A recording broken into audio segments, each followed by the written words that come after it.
Hey everybody, it's Joseph here with another video.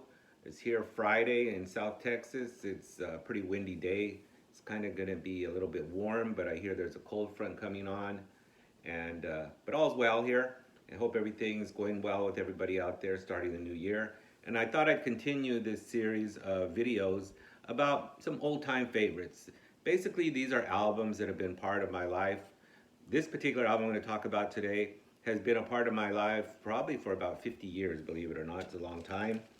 But the album I'm talking about today is by the group called The Rascals. I don't know, many of you are probably familiar with the Rascals, especially old timers. And this particular album is a greatest hits package. It's called Time Peace. And I know some people kind of frown on greatest hits albums, figuring they're not really true albums because they can't really develop a theme and such. But if you're going to have a greatest hits album, they should be all as great as this one, because the Rascals were such a great group at making singles, primarily singles, I would say. Although they did make, albums as such, but I have a couple of them, like this was their answer to Sergeant Pepper's, more or less, a kind of a psychedelic experiment, a theme album called Once Upon a Dream, and it has some good songs, but it's kind of haphazardly put together, and there's definitely some songs that are kind of clunkers, but some good ones here. And then later on, they continued on, and this is an album called C. I believe it's called C, and this is somewhat after the greatest hits album, more like towards the end when they were starting to dissolve. But there's some good stuff here. And then later, after two of their main members left, they continued on with some jazz rock experimental music that I really enjoy. This it's called Peaceful World. But back to the subject at hand, I'm going to talk about this one, Time Peace, Greatest Hits. And this has been such a part of my life for, like I say, for so long, because I'll tell you a little story where my sister, who's 4 years older than me, had this album, and I was probably about 11 or 12 years old. And when I would stay home sick, or when my sister was gone for an extended amount of time, I would sneak into her room and play parts of her great collection. She didn't have a huge collection, but she had a couple of albums, a lot of 45s, and this one was such a key part of her collection, and I always enjoyed when she played it. So when she was gone, I would make a point of it to go into her room, play her stereo, and groove out to the Rascals, the greatest hits. And go over some of the songs here. It opens up. Well, let me first talk about the Rascals in general. They started in 1966, led by Felix Cavallari on vocals and organ, and they were also had a great drummer in Dino Danelli, really fabulous. He had a lot of jazz influence, but he was a powerhouse of a drummer. And if you've ever seen some of the old clips on like the Ed Sullivan Show, he was really a sight to see. He would spin his drumsticks and really kind of put on a show. But he was an excellent drummer. He just recently passed a year or two ago. And then they're also rounded out by guitarist Gene Cornish, tasty guitar player, not really so much of a lead player, but really tasty. He played some leads. And Eddie Brigatti on also background vocals. They were basically a trio, basically with Felix on organ playing pedals live when they did live performance, and Gene on guitar. In the studio, of course, they would utilize a bass player. Often it was guys, excellent bass players like Chuck Rainey or Pops Popwell, and they had an excellent sound. But even live, just with the trio, somewhat like the Doors, they had a great sound.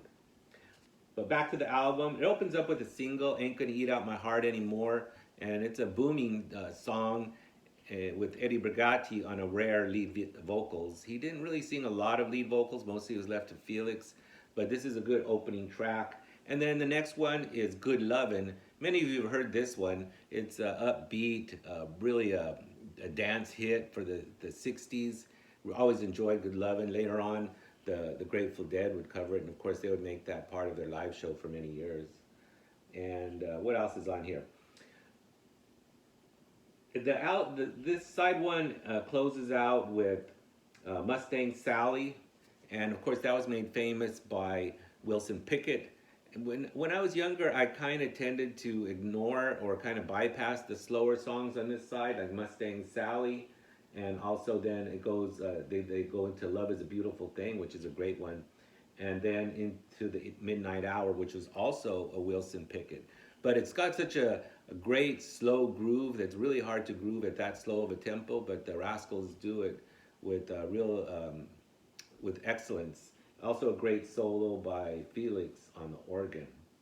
Side two opens with Lonely Too Long. I've always enjoyed that one. It kind of feels, especially when you're growing up, that sense of longing, and maybe you don't have the girlfriend in your life at the time.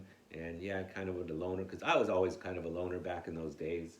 And then probably one of my all time favorites of all times for a single is Groovin. You know, many of you have heard that one, Groovin, on a Sunday afternoon.